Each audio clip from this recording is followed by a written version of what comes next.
Hi everyone. Thank you so much for coming to this writer's workshop. I have several things that I want to show you. First of all, I'm going to say a lot of things, but I wanted to make sure that you had this information so that if you need to contact me and ask a question, you're welcome to do so. I'll hold this up at the end. And I don't have it written on the screen because I don't want to go back through and edit this video and add all of that. I'm sure it's simple, but not simple enough for me because I want to talk to you guys right now. We're talking about writing. And this is for younger kids and older kids and teen kids, okay? And we're going to talk about several things. We're going to talk about writing short stories, such as picture book type short, or just tales that you like to tell. And then we'll talk about writing longer stories, such as novels and things like that, and where you're going to find ideas for all of your writing. And we're going to do some brainstorming. So make sure that you have a piece of paper and a pencil, or a notebook, or your favorite gel pen, whatever you want to use to write with. That's fine, okay? And then I'm going to give you some ideas about, as you're trying to do your writing thing, what all do you have to do for doing your writing thing, right? Now you'll notice behind me I've just got this flurry of a mess because I wanted some stuff to show you guys, and I couldn't have you in my office because it's just a little too small. So I got all my junk out here to show you what I have. Alright, so let's begin this writer's workshop. No, we're not. We're going to explain why I have a big old flower in my head. That's because with the backdrop, my hair just kind of blends in, so it looks like I'm just this floating face without hair. So, yeah, I put that in so that you know I have a head up there too. Alright, it's silly, I know. Alright, I'm going to talk about some picture books first. I want to show you something that I did and the process that it took to get to where I've got it. This is called More Than Berries. And if you saw my show a little earlier, then this is what I read, but I'm going to read it to you just in case you didn't get a chance to see that, okay? This is More Than Berries. You will notice that it's just on paper. Guess what? I put it together myself. There was no food in the house. I'm going to have to read it this way. I'll fill this basket with berries, said Cassidy to Mom. Cassidy searched. She found more than berries. She found a picnic.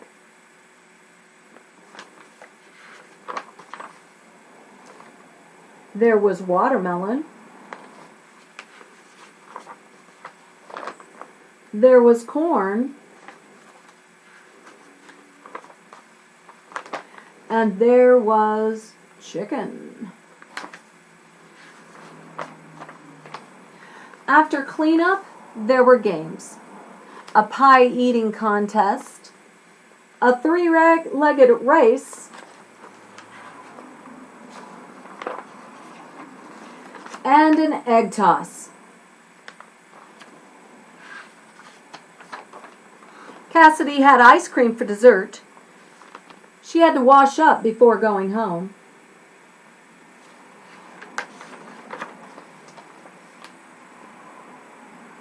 She said thank you.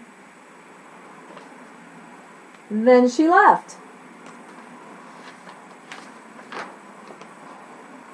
Did you find any berries? Asked Mom. Just one, said Cassidy. All right. I show you this because, golly, isn't that fun? But it took a lot of work. Let me show you what I had before that. Before that,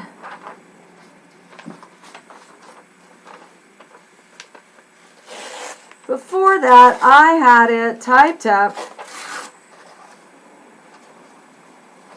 on a piece of paper. And I had a lot of scratch outs. And even after I had it typed up on a piece of paper, I had to go through and figure out where did I want the pages. Now, ordinarily, if this book were to be accepted, if this story were to be accepted by a publishing house, then I wouldn't have to go through all of this. I'm afraid they would have to do a lot of the work as far as how they would want that picture book to look. But I had quite the mess here and quite a lot of changes, and I've got a number of those. And then I had, of course,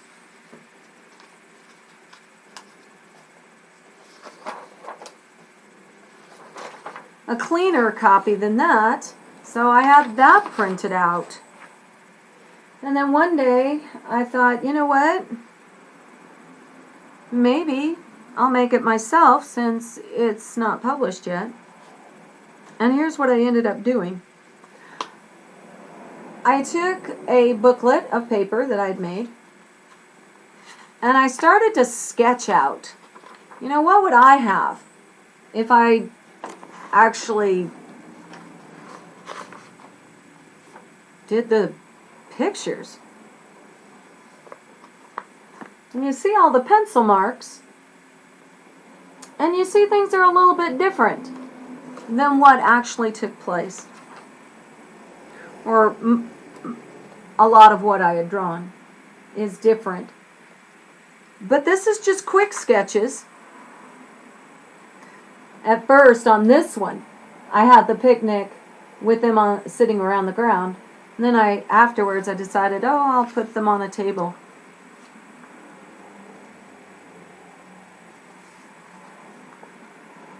And there she is with the watermelon piece, which came out being different in the book that I ended up with, that I just showed you. Oh, I have more to show you. Okay, so basically I had to plan and sketch and plan and figure things out. Where did I want everything, and did I want a 2-page spread? 2-page spread is when the picture goes from one side to the other. It's one great big picture. This is not a 2-page spread. You don't need all of this to tell me what's on here. But there goes my books on the floor. But this one, that whole thing is the picture. And I just jotted things down, not colored, not anything. There we go. There she is. And there's the end. Yay, right? Well, then I took that booklet and put it like this. Printed it out on my computer, figured out how to get it all set up for booklet. Okay? And this is pretty much what I ended up with the big picture. Okay? But it wasn't colored in. So then I printed it out again. And this time I decided I needed to color it. How am I going to do that? And much of this is the same that you saw in the book that I ended up with. There were some changes. So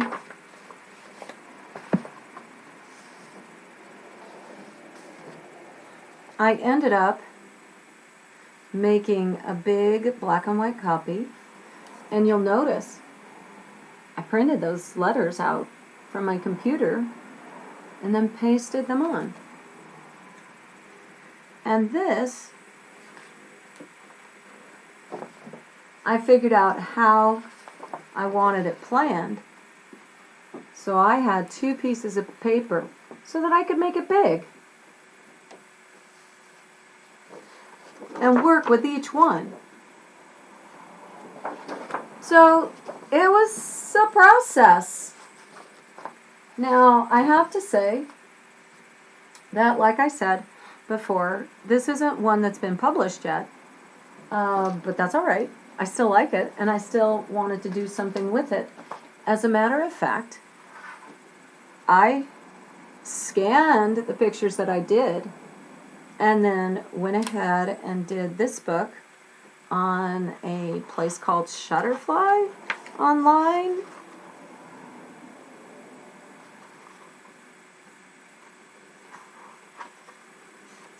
Just figured out the backgrounds and then put in the pictures with the words. These are the ones that I had scanned.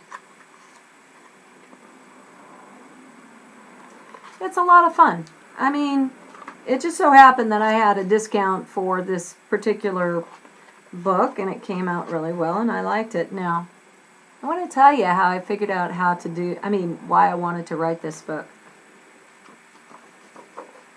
You know this picture? There was watermelon. Well, a long time ago, I was just playing with the sketching.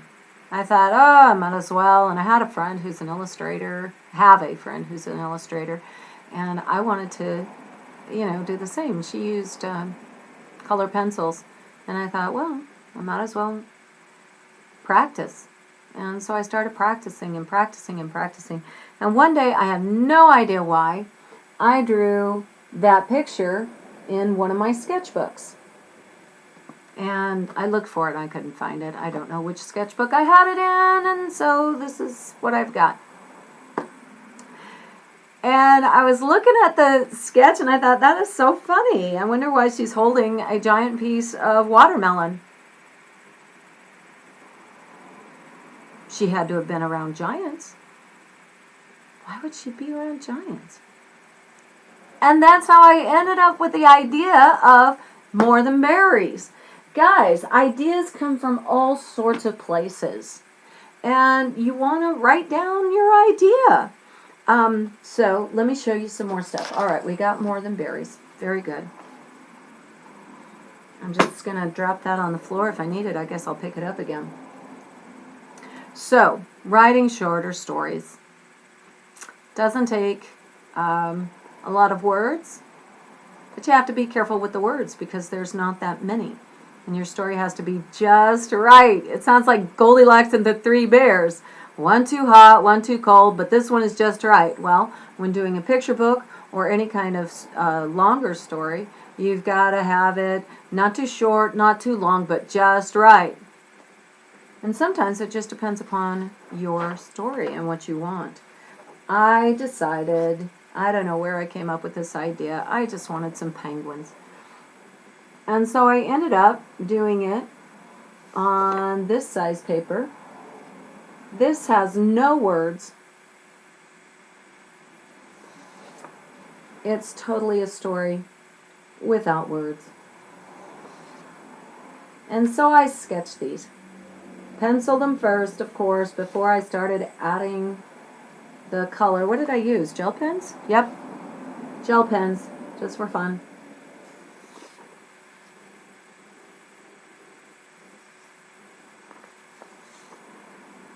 It's just a story, even though there's no words there. But it still has a storyline. And that's what you want in your stories.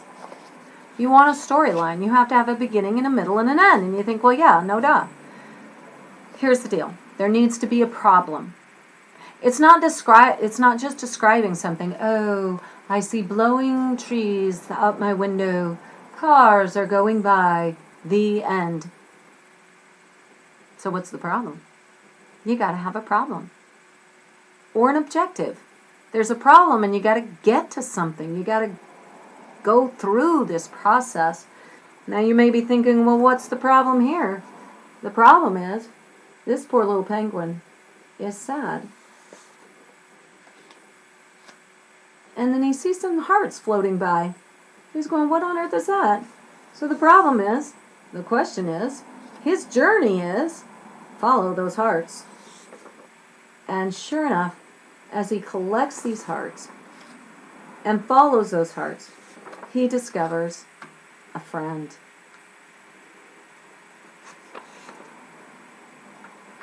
And now he's not quite so sad anymore. And together they throw hearts.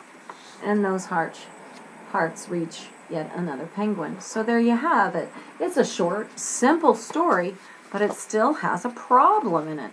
So you got to make sure that you have your problem. Okay, very good. I will put those on the floor as well. I have written a lot of different kinds of things. I have written these shorter things. I have written longer things. I have a book on Amazon called White Fire. And this started for me when I started doing what's called NaNoWriMo. I don't know how I found out about it. Somebody told me about it. And NaNoWriMo is National Novel Writing Month. And basically, they want you as an adult to get in 50,000 words, at least 50,000 words, whether or not you finish your book, in 1 month, the month of November. And I thought, oh my gosh, can I do that? I decided to try it, and I knew I had to write fast and furiously to be able to get this thing done. I wrote every day, and then I would write for 1 to 2 hours every day. I figured out how many words I needed to get in each day. And it was so much fun because I couldn't stop and correct what I was doing. I couldn't go, oh, this word is wrong. I need a different word. No. It was right. And later I had to go back and edit. But in the meantime, in the month of November, I got an entire book done. Wow. Now that is down here. NaNoWriMo, National Novel Writing Month. They have a young writers program as well. And you don't necessarily have to write 50,000 words for your story because you get to pick how many words you're doing.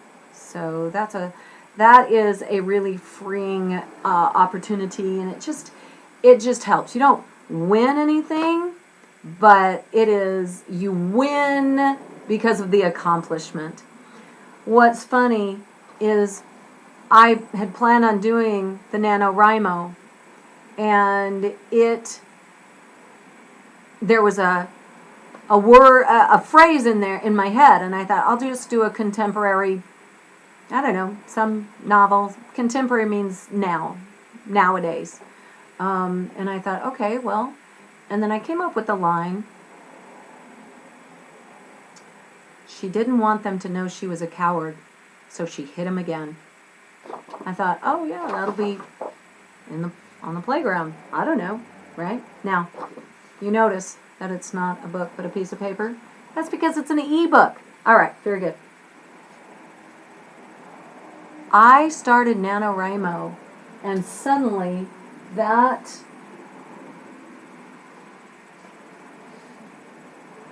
I'm finding it, just a sec. That ended up becoming something totally different. Here I thought I was talking about a girl in a playground, and here's what I ended up with. It took a lot of effort on Delsina's part to hide her cowardice. Being a girl only made it that much more difficult, so she hit him again. Talum stumbled back, perhaps a whole step. Surrender, Dels, or else.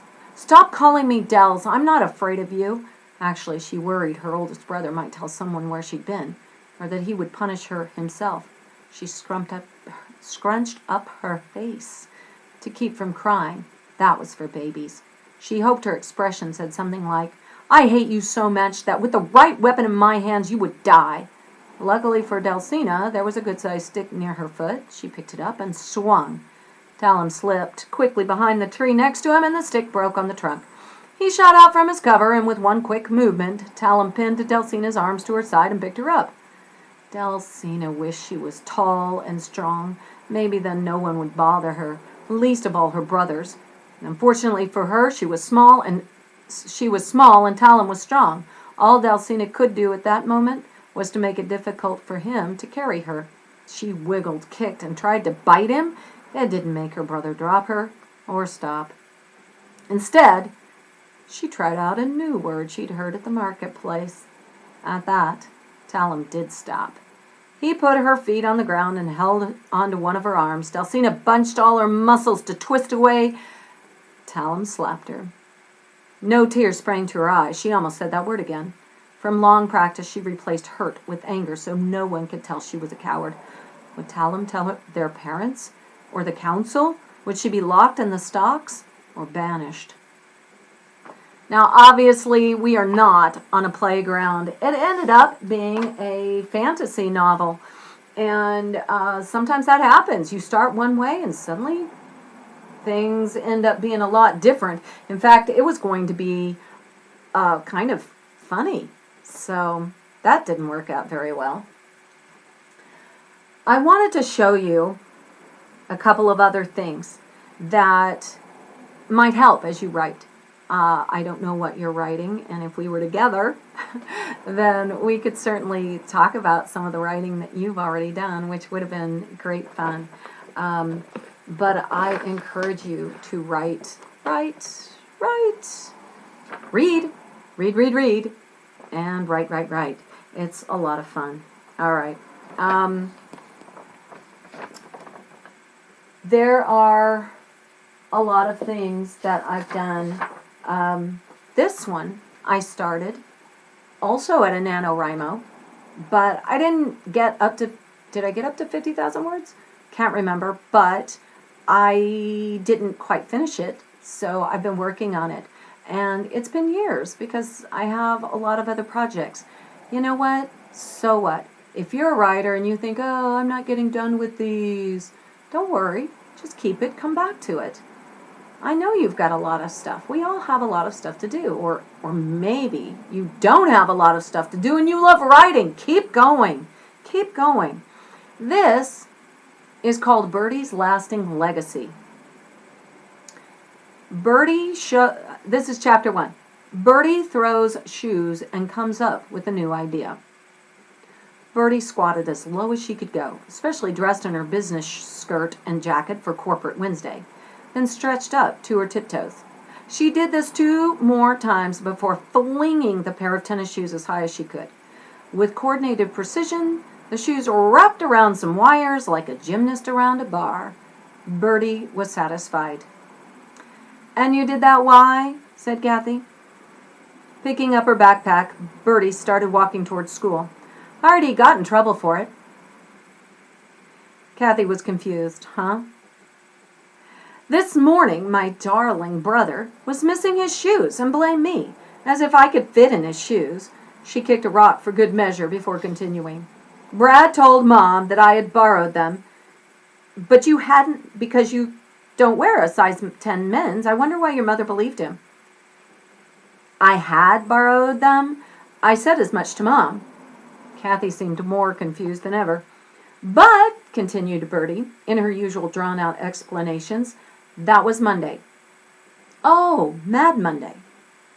"Exactly," said Birdie. "The shoes were perfect for being dressed just wrong enough at school without being sent home." "Did anyone notice the shoes?" Birdie shook her head, disappointed. "I think the only person who really noticed was me, because I was tripping over my own feet most of the day, and Brad got after me in the hallway in front of all of his senior buddies." Kathy paled, obviously thinking about the shame of it all. But Birdie liked run-on explanations. "But guess what I did?" Her eyes twinkled at the thought. "What?" Kathy had stopped short to look at Birdie. "Is that the bell?" Birdie started to run the last yard to the school steps. "I'll tell you at lunch," she called towards Kathy, who was running towards another entrance.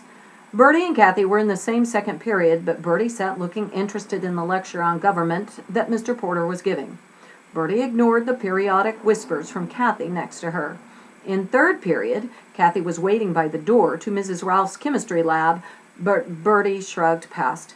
"I said lunch," she told Kathy. "I'm thinking of other things right now." Anyway, it's fun. Birdie comes up with a great idea that she decides that she wants to grant wishes. But of course, this is contemporary, so there is no magic in this book. And no, I don't have it ready, so it's not published yet. I've also done a lot of scripts. I've done short scripts for 2 to 3 kids, and that one's ebooked as well. I've done longer plays for communities. That one happens to be a musical. I've done plays for children to perform and for adults to perform for children. And I've done, this is my book of radio plays. And this is my book of monologues. I have tons of monologues. Monologues is one person speaking, right? Okay, so I've done that. Now, I'm sifting through this because now we need to get to your writing as soon as possible. Oh. I wanted to show you this. These are my short stories, not my long ones at this point. I don't think they're my long ones. Ooh, yeah, I've got one started that hasn't been finished yet. That's too bad. I have really got to finish these ideas and get them done. Okay. So why am I telling you all of this? That notebook is to tell you, start saving your stories. Get a notebook, and you can use sheet protectors and slide those pages in, or you can 3-hole punch it and put it in that notebook and save it. You can use a folder. You can use, maybe you have your writing notebook anyway, or spiral. Great. Start saving those. Save your ideas too. And the reason I say that is because it's cool to be able to show people, like what I just did with More Than Berries, where it was and where it went. So that's what you want to do. You want to save your stuff. Oh, you can save it on a file on the computer, but save your stuff and have fun with the writing of it. I wanted to show you also a couple of things that help me when I'm writing. Okay, I know it's silly, and at the time that I bought this, we had our kids. I wasn't having any more children. But I got it. It's the baby name book. Because that helps me sometimes to find a name. Sometimes I want a name that actually means something. I can't remember off the top of my head what books I have that I have a name that actually means something. But there are several that I've done. And a long time ago at a school book fair, I found this book. I've used it a lot. Now, I know it's like, well, what do you use it for? Actually, I put songs into some of my plays, and I use it a lot. I went to a bookstore and looked up a rhyming book from the bookstore for adults. It was too much for me. I'm sorry to say. And maybe some of you are really good with poetry, and I'm not up to that, but it's handy having a rhyming book. And then at a secondhand store, I saw another one. It's also from Scholastic, just a different cover. So I don't know, this one came first and then this one came second as far as being published. And so I got it as well. Who knows? I may need to rhyme all sorts of things, right? Okay, very good. Now, I showed you that. Now, where on earth do you get the ideas? I told you where I got the idea from More Than Berries. It's just a drawing that I came up with. I have to tell you, there are other ideas that have come, this sounds weird, from dreams. I wake up and it's just such an intense dream. You know what bothers me the most though? I have these dreams, they are cool stories, and then I wake up before it's finished. I want the entire thing in one fell swoop, in one fell dream, so that I can write the entire story, but that never happens. I have one that's called Ribbon. That only came to me. That's fantasy. Another one That's The Caves, and that's fantasy, but they haven't been written yet. I write down a lot of stories, and then I end up not getting all of them done. So that's why I'm telling you, write. Keep writing. You can't get one done, that's fine. Go to the next one.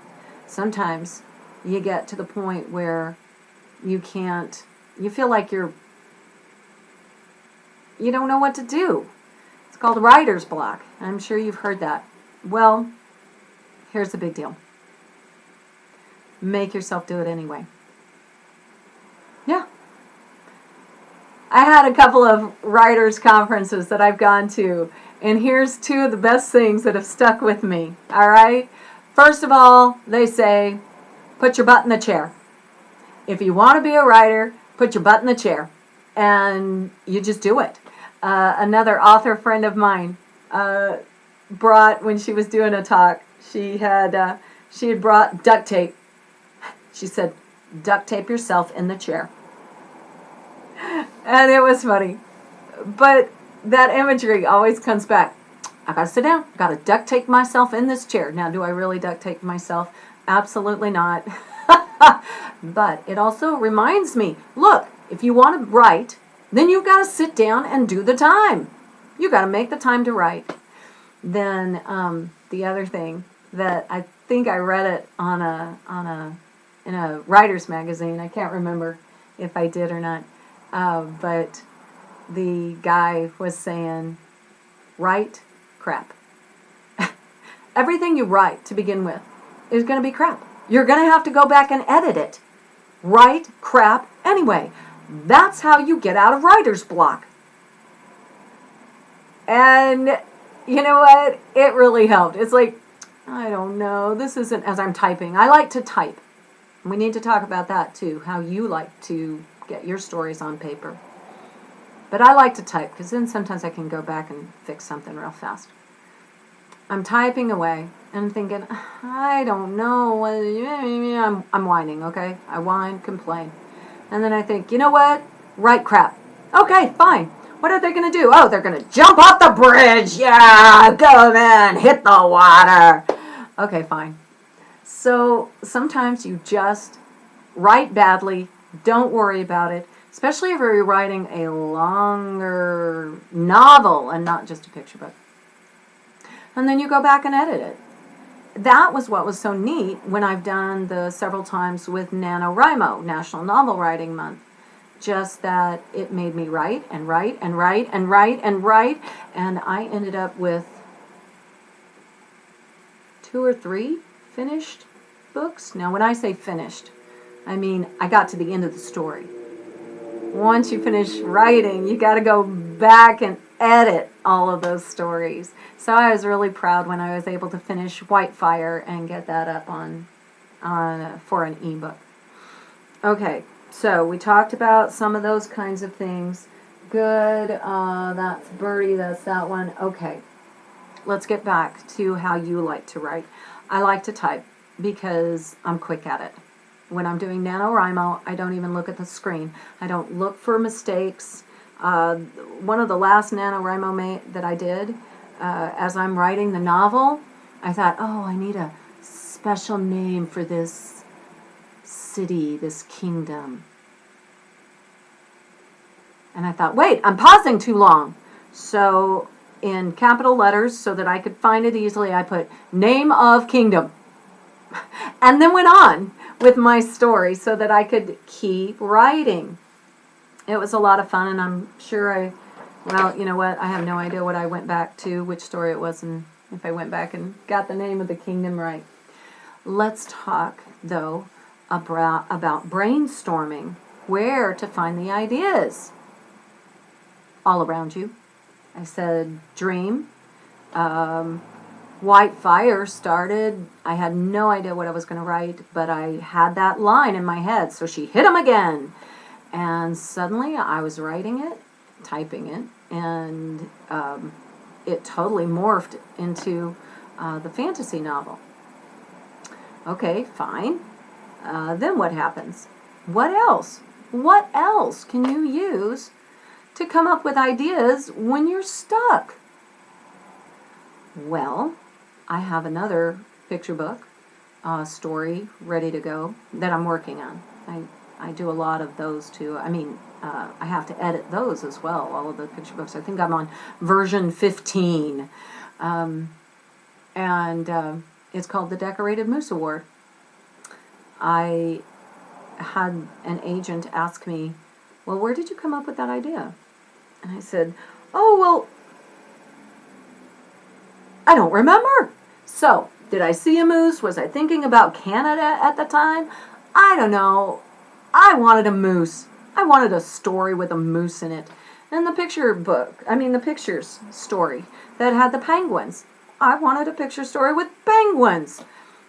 One of the scripts that I wrote, I wanted a script that had everybody talking in a Texas accent like this. So I wrote a script that was specifically because I wanted a Texas accent. And my husband and I do murder mysteries, and I write those scripts as well. And so often I'll figure out, well, I want to write a script with an English accent. Yes, I can do a British accent as well. It's probably not very good right now, but I can still do it. For our murder mysteries, it's just fine. So I had to figure out, why would a group of people be in England, and why are they all in one place? So I figured out the why and the wherefore, and it's just because I wanted an English accent. Another time I wrote a script, I wanted it to be with an Australian accent. That was hard to learn. Good eye, mate. Yeah, I can talk in kinda, sorta, in Australian accent. I always pre-apologize when I'm talking to people because I learned the accent from watching Crocodile Dundee 1, 2, and 3. But I just wanted the accent, so that's what I wrote. Now, where else can you get them? Where, as you're brainstorming, you know what? Do you have your pencil and paper ready? You ready? Okay, here we go. First of all, from pictures. You're zipping through a magazine, look at a picture. You can do it randomly. Make yourself write something about that picture. I've got another story that started, and it's too bad I start these stories. I guess it's time to finish a ton of them. All right. Now, I noticed that your librarian is giving you guys story cubes, not giving the cubes to you. But I notice on their website, on the Facebook website, that they show you pictures from these, right? Well, these are called story cubes, Rory's story cubes. I have a ton of them. I bought some of them at a secondhand store, some online, but you can take 2, you can take 3, you can take all 9. Roll them. Now, got your pencil ready? I'm going to turn these around. Got your paper ready? Because I want you to find an idea using one of these pictures. Or 2 of these pictures. Okay, you can use 3 if you want. All 9 would be kind of hard, but you could. But I want you to look at these. You've got a letter, a wand, a lightning bolt, an arrow, a keyhole, an apple, a magnet, a beetle, a question mark.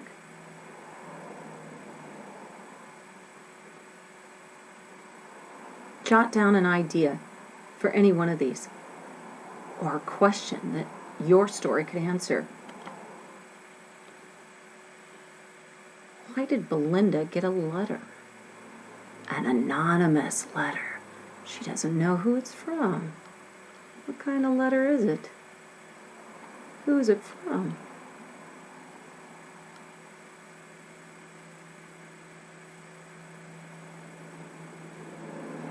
Okay, you got some of those things jotted down. I'm taking them away. Here they go. Okay. Taken away. There we go. Now, again, you can use pictures in a magazine. You can look out your window and go, fine, I'm doing that. Another way is to write down a bunch of things on a piece of paper. Things such as genres. Genres are a type of story. And I happen to have them all written out here for another project that I was doing. And it's all wrinkly paper. Mystery, romance, thriller, sci-fi, musical? Well, that may not be a story, but maybe it's in your story. Fantasy, adventure, Swiss Family Robinson, comedy. You're going to make sure that people laugh as they listen to your story. Melodrama, very dramatic.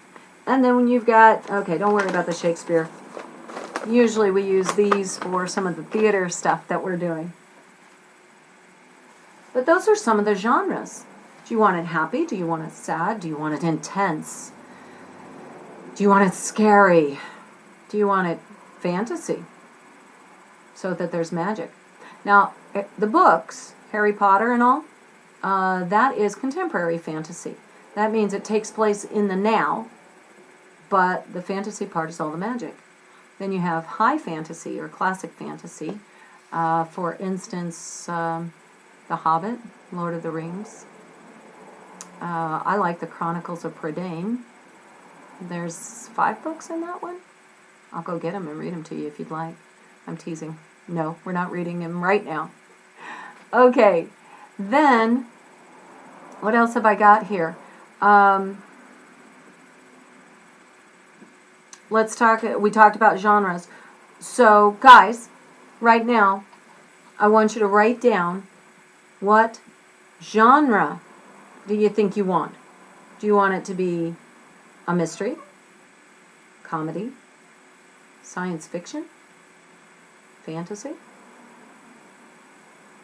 What else did I say? Oh, a romance, a thriller. I have to cheat sometimes and look at my own stuff back here. Do you want it contemporary? Do you want it happening in the here and now? Do you want it happening a long time ago when there were the marketplace and the stocks and the, like what happened with poor Delsina? Okay. So you want to think in terms of that. Now, don't put your pencils down. There's more to do. You can also get ideas from settings.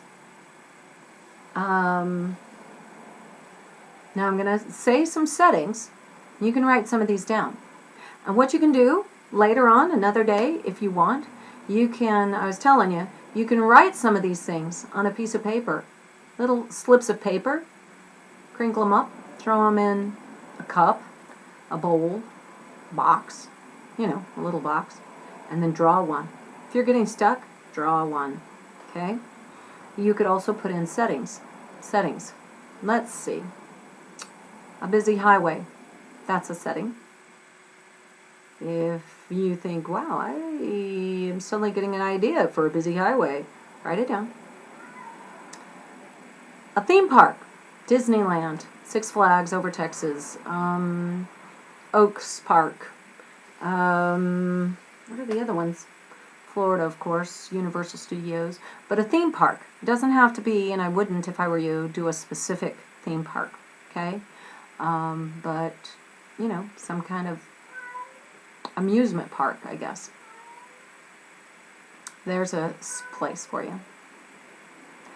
What about Antarctica? Why would people be in Antarctica? Maybe one of your characters is a scientist. Okay? How about the desert? You go from super cold to super hot. The desert, again, why would someone be there? Are they alone or are they with a group? Write it down if you want as an idea. That's a setting. Another setting would be underneath the Eiffel Tower, or on the Eiffel Tower, or the Seattle Space Needle, or maybe you're underground instead of on top of. There's a setting for you. Caves, large caves, small caves. How about the future? Are you on a space station? How about, I wish I could hear you guys, because then you could each give some ideas of places. That is so much fun. And if you get lost, you're having a hard time figuring something out, then you can always call one of your friends or text them, or turn around and talk to your mom or dad or whatever and say, give me some interesting place to go. And then you just write that down. Maybe it'll be the Amazon jungle. I've read a couple of books about being lost in the Amazon jungle, and they were not fiction. Whoa. Okay. How about a setting that's in the past? The Old West, when trains were first starting out. How about the steamboats? Maybe your setting is one of the steamboats, paddle boats along the Mississippi River. Okay, good. What about a jungle? Now, I know I said the Amazon jungle, but there are jungles that aren't necessarily the Amazon jungle. There are forests, there are mountains. We already said desert, I already said Antarctica, but then of course you can go to the Arctic, so there's that. Maybe you're in a treehouse. Ocean. In a boat on top, in a submarine underneath. There you go. You've got some settings. I hope some of that's jogging your creativeness, all right? Let's go with people. People. And you think, well, there's all sorts of people. There's me, there's you, there's... Okay, no, people types. I'm going to say some people types. You can write them down. Or write down just the one that you think, oh yeah, that's a great idea. Actor, actress, fireman, policeman, a miner, skydiver, pilot, somebody who's very young, 5-year-old, 2-year-old, someone who's very young and smart, a 2-year-old genius. That would be interesting. I may have to write that one. Nah, you write it if you want to. I still got a ton that I need to write on. And now talking to you, I think you guys have inspired me. Get together with people. Be inspired to write. Okay, where was I? People. A cab driver. A singer. A dancer. A painter. A baker. A cook. A waitress. What if it's somebody who doesn't have a job? Maybe it's somebody your age.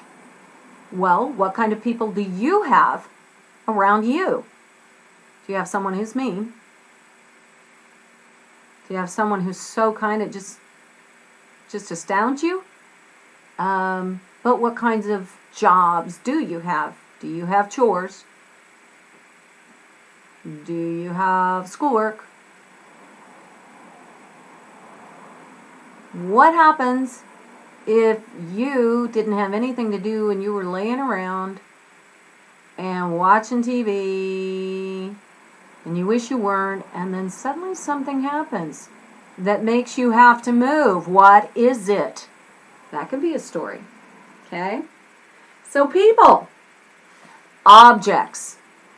I'm going to look around the room. Couch. Clock. I love clocks. I should write one about clocks. Actually, I do have the start of one. It's called Key in Time. So we'll see where that goes and if the title changes eventually.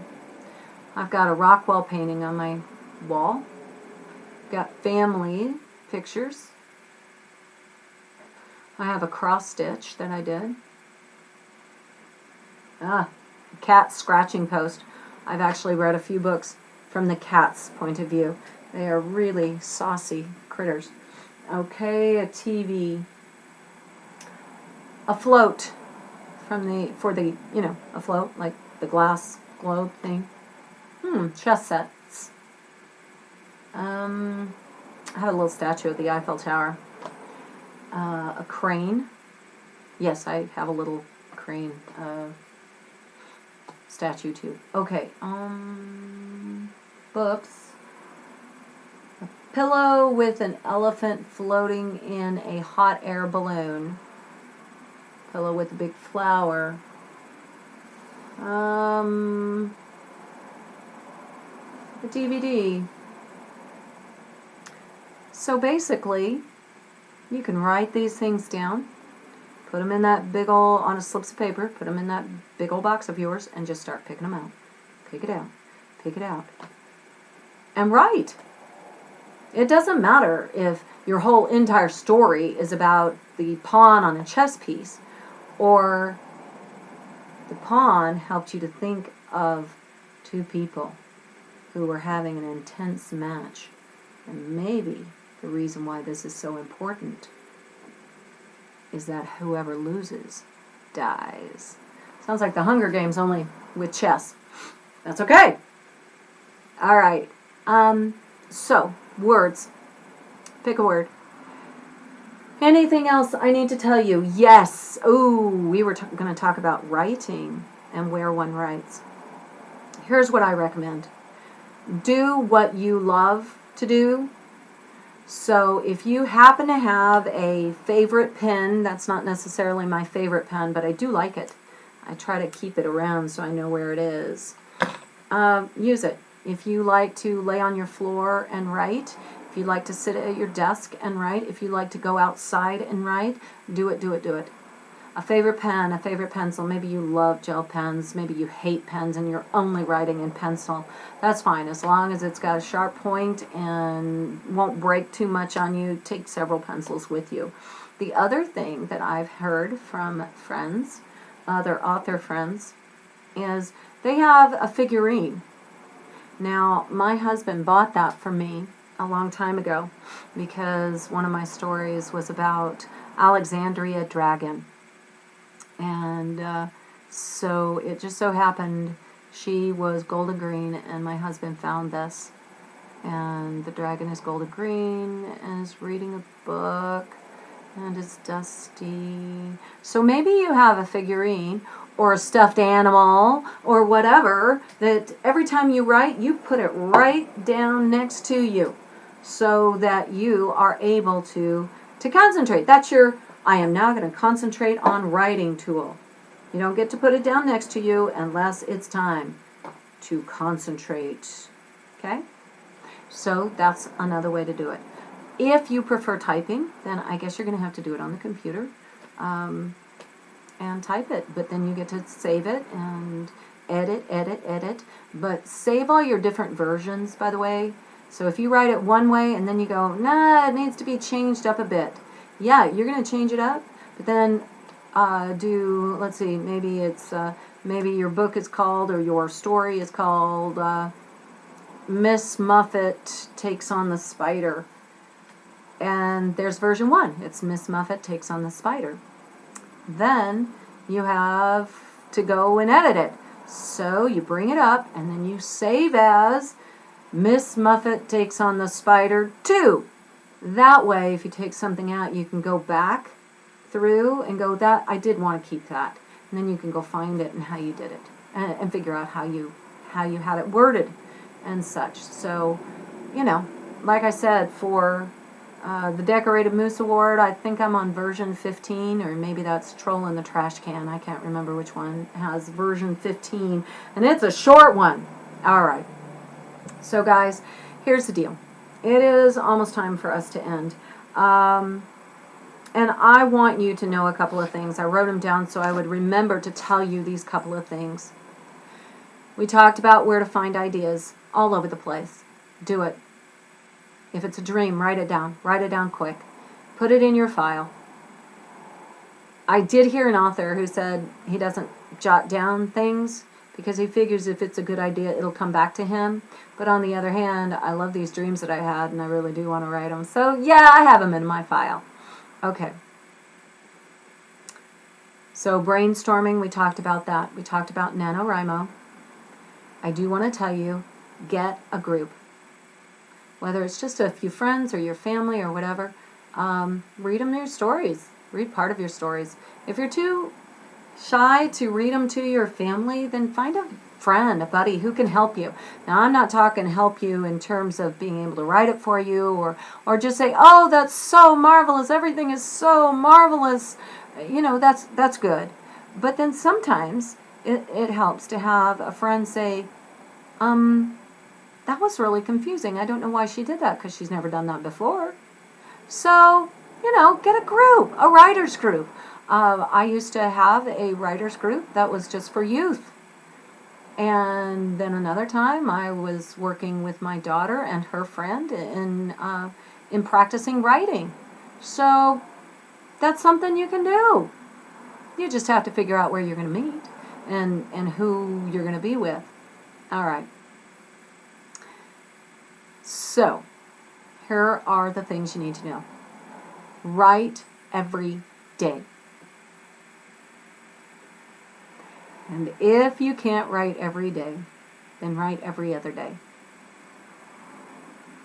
And if that doesn't work, write 2-3 times a week. The point is write. If you can write every day, you do it. Even if it's just one sentence. Sometimes I do that to myself. Oh, I haven't written today. Fine, I'm going to go write my one sentence. Done. I'm going to bed.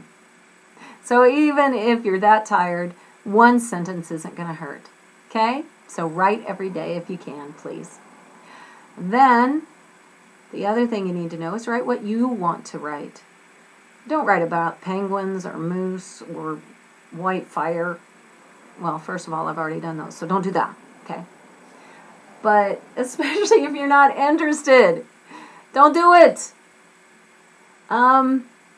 Somebody comes up and says, oh, I write short little picture books, and you hate picture books. Don't write picture books. Write a story. Write a novel. What do you want to write? Do you want to write something that happens now in today's day? Do it. Do you want to write fantasy or science fiction? People, there are so many kinds of things to write. There is no reason for you to have to write what you think you're supposed to write. Hopefully some of the things that we've done, though, got you thinking. So do write. Okay, so that's write what you want. Write every day, and if not, write every other day. Write 2-3 times a week. Write at least once a week. All right. Now, the next thing is, if you don't remember anything else, remember this. Here's your one big tip. Write. That's it. Let me give you your second big tip. Read. Write. Read. Those are the two big things you need to do. So let me give you those sites again so that you can look at it. We are done. People, write. Show people. Talk to your librarian. Maybe she can get a youth writers group together. Wouldn't that be fun? All right, so there you go. My business site, my author site, my email if you have any other questions for me. I'd be happy to answer you. NaNoWriMo's Young Writers Program right there. Be sure to get that down too. Well, okay, you don't have to, but it's way cool. That may be NaNoWriMo, National Novel Writing Month, which is November. Okay, you got those down? If you don't, just pause it. Oh, you guys, I'm very excited for you. It's always neat to watch kids write. I'm just fascinated by the stories they come up with. It's just too much fun. So you guys have fun. and write, write, write. Oh, and read, read, read. Bye now.